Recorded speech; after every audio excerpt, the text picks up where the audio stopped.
Hi everybody, my name is Jaden. I'm Eli. I'm Jason. I'm Caden. And we are the Torah YouTube channel. And we almost spit that out the wrong way, but that's all right. We will continue on, and we thank you guys very, very much for hanging out with us.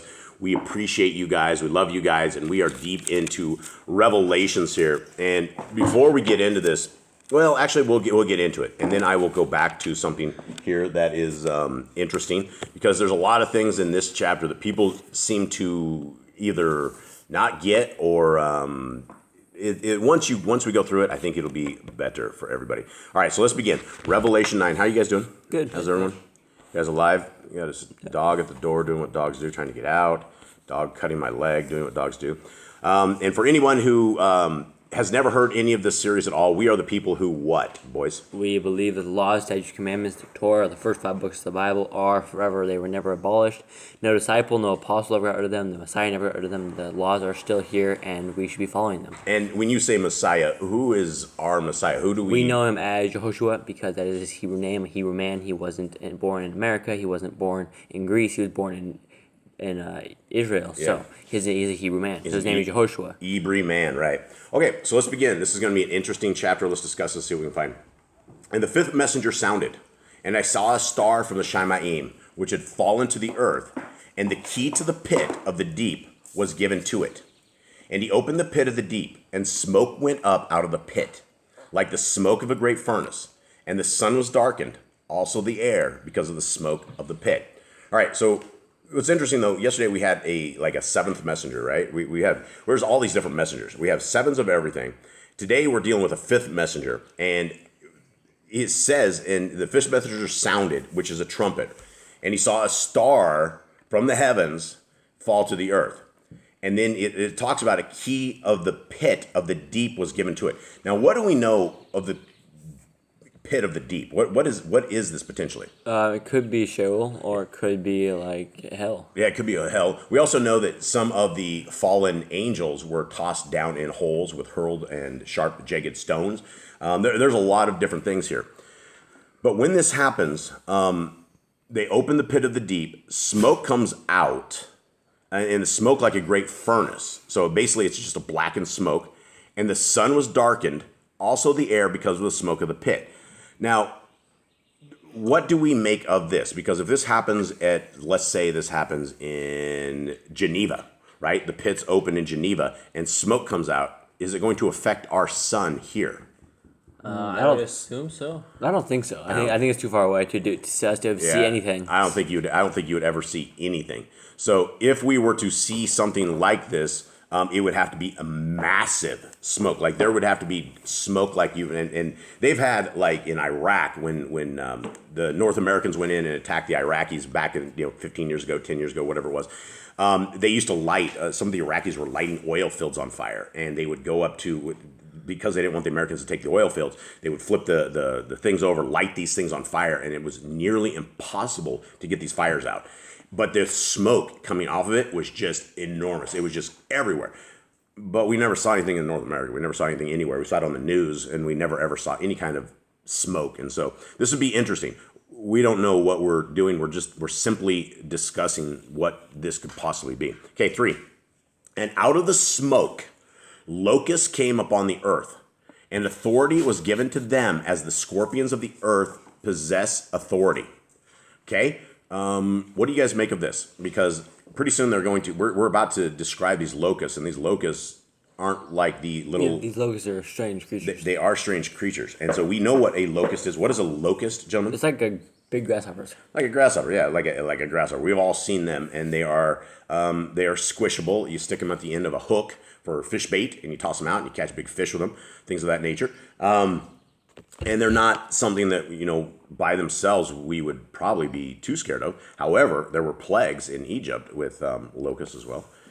Okay, 4. And it was said to them that they shall not harm the grass of the earth, or anything green, or any tree, but only those men who do not have the seal of Yahuwah upon their foreheads. Okay, this is a huge thing right here. Number 1, grasshoppers eat green stuff. They eat the trees, they eat the leaves, they eat everything, they eat the grass. Have to eat the people. Yeah, these grasshoppers are told not to harm the grass. So nothing on the grass, earth, or any of that stuff is going to be taken over by them. And when you see a horde of locusts, you would understand that there's nothing left. The crops are all completely gone. Now, what are we talking about with this? It says, do not have the seal of Yahuwah up on their heads. So a few chapters back, it talks about destructions happening and people and angels coming and destroying people. And it says first the angel must go down and still put the seal of Yahuwah on their forehead so they do not get killed or harmed. Yeah, and so this is clearly something messengers go and they seal people with. Now there is a weird misconception that people will have.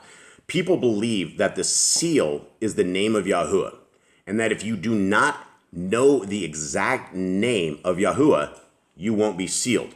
Do we have any doctrine anywhere in scriptures of anything that says anything remotely to that? No. The only thing it says is one name under heaven which may be saved, but that's Yehoshua, so it has nothing to do with Yahuwah. Yeah, and so when we read this particular verse, you can't read this particular verse without reading the first 9 chapters of Revelations, because you can't pick and choose places to put your beliefs at. And so several chapters back, we literally had the angels that were saying, wait, you cannot run this destruction until we have gone out and sealed all these people. Now, whatever the seal is, I don't know if it is a vocabulary lesson or a English lesson or something that they go out and they sit there and teach people the actual name of Yah. That doesn't make any sense whatsoever, right? Salvation is not found within a exact pronunciation of a name. Salvation is based upon us being obedient to the laws, statutes, and commandments of our Creator in Genesis, Exodus, Leviticus, Numbers, Deuteronomy, and the faith of Messiah Yahushua. If you do not believe Messiah Yahushua is the son of Elohim, and that is who is going, then you are rejecting the Father as well as the Son. So let's continue on. Now, this has zero to do with an enunciation or understanding, hi Hannah, understanding of the name that is there. So people that believe that if you don't understand the name of our Creator, if you think that you're hell-bound or you're not going to get this seal, that's not it. Our Creator is not coy like that. We don't even know his language. We don't know what he looks like. We will probably we'll never know his exact name until the time that we make it to our King in the Shamayim. Wherever we make it to Messiah Yahushua, he'll explain all of this to us. But it's not going to be people that have been deceived over all these years and can't figure out a name. Most people still call our Creator God, and that is a pagan term. That is just, there are many gods. We have one Elohim Most High, and we call him Yahuwah. I am that I am. Okay, now 5. And it was given to them that they should not kill them, but to torture them for 5 months. And their torture was like the torture of a scorpion when it stings a man. Now, we are dealing, this particular judgment is going to happen against people that are not sealed. The only way that you're ever going to be sealed, again, is by keeping the laws, statutes, and commandments of our Creator and the faith of Messiah Yahushua. So that seal is where you're going to get that. And so if you're looking for any other way to get that seal, you're not going to get that. So what do we make of this, boys? They're going to torture man for 5 months, right? And again, it says their torture was like the torture of a scorpion when it stings a man. What does a scorpion sting like? It hurts. That's pretty terrible. It's not horrible, but it's not great. It hurts for a little bit. It does hurt. The smaller the scorpions are, the worse it hurts. I got stung a year or so ago, by a baby scorpion in my bed. And it was just the size of a quarter, and it really, really hurt. And then a year later or so, I got nailed by a big fat scorpion. And I would rather take the big fat scorpion over the little one. I guess the little scorpions are unable to allocate the poison or the venom or something that they put in you, so they just like rip it right in there. Whereas the big ones, they'll wait and try to get you a whole bunch of times. So it's not a good thing, right? It's a low impact bee sting, right? It's not like the North American bees that like when they sting you swell up and your face looks like a softball or something. Okay, let's continue on. 6. And in those days, men shall seek death and shall not find it. And they shall long to die, but death shall flee from them. Now, I thought this was right out of the gate. I thought this was the events of 20 2019 and 2020, because ever since those days, we have literally like 2 billion people that are extremely sick, very sick. Unlike any other time in this world that we have ever seen before, people are extremely sick. And they are begging, a lot of them are literally begging for death, and their sickness is so bad that they're just in misery, and it's a horrible thing. Now, even though that event relates to the events of 2020, I don't think this is what we're talking about here. I think this is yet another setup. This is another thing. And so even though people are right now seeking to die and they cannot die and they're just in agony, I do not believe this is that event. But that being said, they could have all been stung by the scorpion, and that could have been it. I don't know. So let's continue on. 7. And the locusts looked like horses prepared for battle, and on their heads were crowns like gold, and their faces were like the faces of men. And they had hair like women's hair, and their teeth were like lions' teeth. Now, are these locusts the size of grasshoppers still, or are they that big? So that's what I was going to. That's when I was reading this morning. I was like, well, are we talking about these detail little, and tiny? Yeah, these little miniature things that we're looking at? I'm like, wow, this guy has like a, you're looking at. I'm in my hand. I'm showing like a dime. If you took a dime in your hand and you're looking at the inscription of the dime, is that the size of these things? I don't know. We have like a giant horse-sized locust, like that just looks completely creepy. Man locust, but I'll tell you, the thumbnail I have for this is completely creepy. No. It is really creepy. Okay, so anyway, we have these really creepy looking things. 9. Now this is where I'm gonna have to jump into some more explanation. 9, we'll go here first. And they had breastplates like breastplates of iron, and the sound of their wings was like the sound of chariots of many horses running into battle. And they have tails like scorpions and stings. And in their tails is the authority to harm men 5 months. Does that sound right? And it's like scorpions and stings. I don't know. Is that what you guys have said? Yeah. Well, we're the editors. We have to put what the book says. I know, it sounds so weird. And they have tails like scorpions and stings. Yeah, and I think it means like stingers at the end of their tails or something of the sort is what it means. But again, let's speculate on this. Are we talking about things the size of a little bigger than ants? I think the base design is a locust, so it's small and like. So we think it's a tiny. chicken, the size of a chicken. These things are chickens, or are we talking the size of a dog? Because it said that their wings are like, it sounds like horses. So if there's many of them, it's going to sound like horses. Regardless, if it doesn't matter how many there are, if there's a lot of them and they're spinning around, and the size of them, they're all going to sound like. Are these spiritual monsters? Or do you think they're just some end time monsters that Yah releases and is like, all right, let's just release the end times. Here we go. I don't know, but they're terrible, and if they're big the size of like donkeys or something, you're not going to be able to stop these things. Now, if they're the size of like bees or something, and that's what they're still going to be. Bring out the bug spray. It's still going to be horrible. But it's 5 months of this, right? So people are trying to kill these creepy things for like a long time. Okay, 11. This is where it gets crazy, and this is where we're going to pause in a little bit here. And they have over them a sovereign, a king, the messenger of the pit of the deep, whose name in Hebrew is Abaddon, but in Yahwehite he has the name Apollyon. Now most people don't get this part. This part is extremely easy, and I will explain this, and I have to go into another thing here. Okay, so we have 2 names here, right? We have Abaddon, and we have Apollyon. And so the says in Yahwehite, which is Hebrew, right, Hebrew, that his name is Apollyon. How do you guys spell Apollyon in yours? Yahwehite's Greek. How do you guys spell Apollyon? Apollyon. UN. Okay, just checking. Okay, so let's take a quick look at this right here. And first of all, let me show you guys. Do you guys want to see the picture of the creepy thing that I found? What do you think of that? Oh, there's the locust. Isn't that creepy looking? If that's a giant thing coming towards me, I'm not going outside. I'm not going outside. That's the thumbnail that I'm going to use. It has a stinger like a scorpion. It has this creepy, evil-looking face. It almost looks like a Wonder Woman with fangs or some horrible thing like this. Anyway, that wasn't what I was going to. This is what I was going to right here. Now, we are about in Revelation 9:11. We are talking about our old, not to say old friend, but the old King Nimrod. King Nimrod was the king, the baddest king on the earth back in the days. And there was one language. There was the Hebrew language. Everybody was talking Hebrew. And they went to the Tower of Babel. And so King Nimrod is the baddest dude that ever did it. And he's sitting out there, and all of a sudden Yah and his 70 angels conflicts and changes all the languages. So all of a sudden, this guy whose name was King Nimrod, well, King Nimrod all of a sudden became 70 different names, because as languages change, so did their understanding of the name. And so King Nimrod himself, and this isn't the full list, because one of the names for King Nimrod is Apollyon. It is also, what is the other one in there? Abaddon. He also goes by Ares, Bacchus, Dionysus, Ares, Hermes, Pluto, Poseidon, Zeus, Kronos, and these are all, I think I'm breaking Torah by actually saying these names.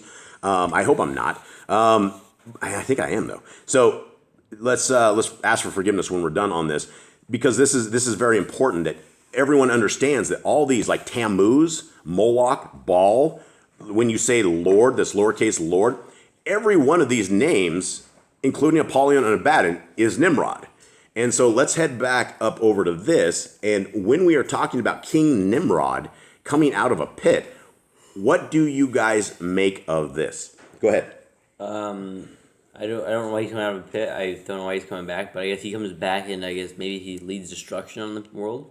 Well, people are always looking for an antichrist, right? And this is what the Christians believe. There's going to be one dude who gets up there who's the antichrist. And at the very end, I think probably like Satan himself will probably lead this, and that might be the antichrist. But until then, we are loaded with antichrists. There are tons and tons. And whatever happens here, the spirit of Apollyon comes back. And whatever it infiltrates or whatever it does, King Nimrod is back, according to Revelation 9:11. Okay, let's continue on. 12. The first woe is past. See, 2 woes are still coming after this. Wow, that's terrible. Yeah, I don't know how much more they can take. And the 6th messenger sounded, and I heard a voice from the 4 horns of the golden altar, which is before Elohim, saying to the 6th messenger who had the trumpet, release the 4 messengers, those having been bound at the great river Perath. All right, 4 messengers of death coming. And the 4 messengers, those having been prepared for the hour and day and month and year, were released to kill 1/3 of mankind. All right, well, hold on here, because a couple chapters back, we heard about the stars that were coming down. It basically killed 1/3 of the planet. They killed 1/3 of the world, right? It burned up the grass, and it killed 1/3 of the world.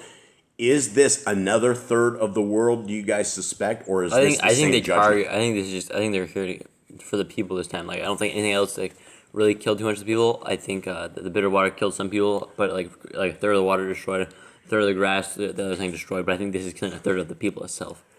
Didn't it already say it killed 1/3 of the people before? I don't think it said 1/3. I think it said killed some who drank it. It made the men were sick, definitely. But I thought we killed off, or was it 1/3 of the earth? It was 1/3 of the earth, right? Is it we burned up? Yep. Anyone with me? Yeah, it was 1/3 of the earth. Okay. The So 1/3 of the earth got destroyed, but I don't think it killed too many people. okay, so now we are going to kill 1/3 of mankind, and so we have the killer locusts or the stinging locusts that have already been plaguing people for 5 months. Do you think this is at the end of the 5 months that this guy comes, the messengers that when it kills 1/3 of mankind, or is this during the 5 months? What do you guys think? Speculation. I think this is after the scorpions. Maybe, I don't know. See, I think it's after. I think the messengers are all at different times. I think like the punishment's coming in waves. I think it's like a waves thing. And it's looking for repentance. I think it is looking for those who will seek our Creator after they're seeing these kind of things that are happening. Okay, so 1/3 of mankind is going to be released. 16. And the number of the armies of the horsemen was 200 million. And I heard the number of them. All right, so North America has, what is it, 300 million? Yeah, 350 million people. 350 million people. So we're talking about the horsemen that are going to wipe out 1/3 of mankind. There's 200 million. And you can imagine Yah's horsemen are going to be fully equipped, and they're going to be able to do this job. Seven says 200,000. 200,000, yeah. And that would make it 200 million, right? I think that would be it. I think so. 200 million. Okay, 17. And this is how I saw the horses in the vision and those who sat on them, having breastplates of fiery red and hyacinth blue and sulfur yellow. And the heads of the horses were like the heads of lions, and out of their mouths came fire and smoke and sulfur. Wow, that's some creepy stuff, these right? Animals, God just has like locked up or something, waiting for the end days. Yeah, well, Leviathan and Behemoth, man, he'd send those things out and finish off whatever's left after this. Okay, so these things are real scary looking, right? They're monstrous looking things. The heads of the horses were like the heads of lions, right? So these things are just they're wild. 18. A third of mankind was killed by these three, by the fire and the smoke and the sulfur which came out of their mouths. All right. Essentially, it says he just kills a third of them with fire and smoke and sulfur. So did he burn them or suffocate them, or like a firestorm on Earth, and it's just like so bad, like the toxins just killed everyone. Yeah, it could be. I mean, this could totally be like some sort of meteor shower. Like it doesn't have to be them specifically. It could just be like something they caused or something that happened. It says sulfur. Remember last time we heard sulfur was Sodom and Gomorrah, right? And there's still sulfur fields over where Sodom was. And interesting, very interesting. We don't have answers for this. We're just speculating. 19. For the authority of the horses is in their mouth and in their tails. For their tails are like serpents having heads, and with them they do harm. All right, so That's wild. It says the authority of the horses in their mouths. These animals get creepier every time. Yeah, and so what do you guys make of this? What do we have in 19? It says, for the power is in their mouth and in their tails. For their tails were like unto serpents and had heads, and with them they do hurt. Okay. It's like a snake on a tail. So are we talking like there are horses? These are the horses that these killer horsemen are on? Is this what we're seeing? Or are we just seeing horses? And I saw the horses in the vision. So I think we're just seeing horses that come out and kill everyone. Yep. Right? And the number of the armies of the horsemen. We're dealing with horsemen. So I think these are horses they're riding. Yeah, so Some wild horses. So the horsemen, yeah, so whatever they're riding the horsemen, the horses are extremely spooky kind of looking here. This is not something you're going to want to take on at any means. 17 says, and in my vision, the horses and their riders. Oh, riders. Okay, and yours is what version was that? So, Amplified. Amplified Bible. Okay, so the horses and their riders. And so, well, we know that the horses look really spooky. Okay, 19. For the authority of the horses is in their mouth. Okay, I read that one. 20. And the rest of mankind who were not killed by these plagues did not repent of the works of their hands, that they should not worship the demons and idols of gold and of silver and of brass and of stone and of wood, which are neither able to see, nor hear, nor to walk. So they're not allowed to hurt the inanimate objects? Okay, well, let's talk about this. These plagues and these judgments are not just to destroy mankind. The idols as well. It is, well, not just that. What else is it to do? It's not. It's to bring about repentance of those who are willing to submit, right? Because it says right there, the rest of mankind who were not killed by these plagues did not repent of their works. Okay? And it's interesting that it says that people are worshiping the demons. Who's worshiping demons? Who? I'd say certain idols, probably idols or certain names. I'm sure there's demons. There's certain demons the higher rank that has names and stuff. Now, I don't want to offend the Catholics, but if you are bowing down to an idol of Mary, that is kind of a, it may not be a demon in your eyes, but it is an idol of stone that does not move. And it is what we are told never, ever to get in front of. And it says people are sitting there. They're worshiping the demons, the silver, stone, brass, things, wood. Nothing is able to see, hear, or walk. And then the last thing, which is very, very interesting, is this. And they did not repent of their murders, nor of their drug sorceries, nor of their whoring, nor of their thefts. Okay, well, so we have whoring in there. We have thievery in there. But we also have drug sorceries in there. Now, what are drug sorceries? Medicines? Pharmakia. Anything that is in a lab that comes out is a drug sorcery. You might call it Tylenol, but Tylenol is still a drug sorcery. And even though you cannot, you can't even say the words that are on the side of what is inside of Tylenol, it is still a drug sorcery. Is it bad that we take Tylenol, you guys think? It's probably bad for your health. It's probably bad for you. It is. Yeah, it is. It isn't good. And why? You know, our Creator gave us. Remember Noah's book of medicines that everybody was after. Yep. That is what we need instead of pharmakia, right? When you're dealing with pharmakia, you're gambling. You're absolutely gambling with your life, and you're trusting man versus our Creator. And so for us in our house, I don't think we will ever take a drug transfusion. Or like a blood transfusion. I don't think we'll ever have anything like that. I don't think we'll ever partake in any kind of drug sorceries. It's very, very clear that in Jeremiah 50 and 51 that North America or Mystery Babylon is completely destroyed. And one of the reasons why it's destroyed is because of the sorceries and the doing what they do. And those with eyes to see and ears to hear know exactly what I'm talking about. And so hopefully this helps you guys. Hopefully there's somebody out there that enjoys this reading. We certainly enjoy reading with you guys. We love you guys very, very much. We hope you guys have a wonderful day. And the next time we'll see you guys live is on Shabbat. And we'll see you guys tomorrow morning. All right. Shalom. Shalom, everyone.